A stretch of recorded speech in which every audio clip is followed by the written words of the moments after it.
if we go back again to the founder of Soviet secret police, Felix Dzerzhinsky. Dzerzhinsky dies in 1926. Keels over after giving a heated speech to a party meeting.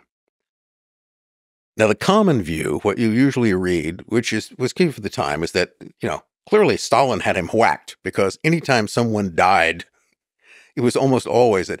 And I think a lot of times he did. But in some cases, Stalin's probably getting blamed for things that he didn't actually do. Dzerzhinsky wasn't even opposed to Stalin, so it's not clear why he would. But this was Stalin died, obviously he was poisoned, something happened.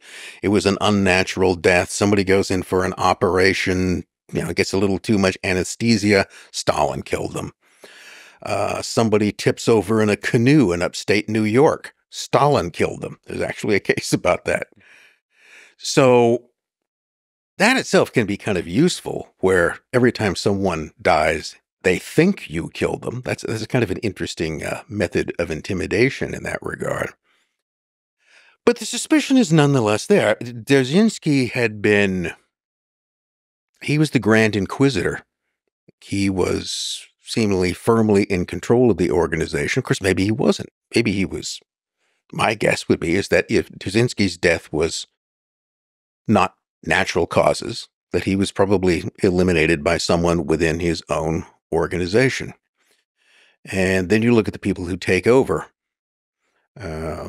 His immediate successor is Vyacheslav Menzinsky, who's really not really a secret policeman, more a kind of intellectual dilettante. But if you look behind him, you'll notice the fellow is Henryk Yagoda. And Yagoda will really sort of manage things from behind the scenes until Menzinsky dies in 1934. And then Yagoda will hold on till he's a victim of the purges, I think, in 37 or 38. Yagoda is ambitious, murderous.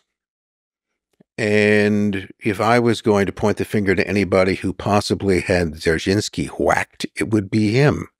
And for the purposes simply of advancement.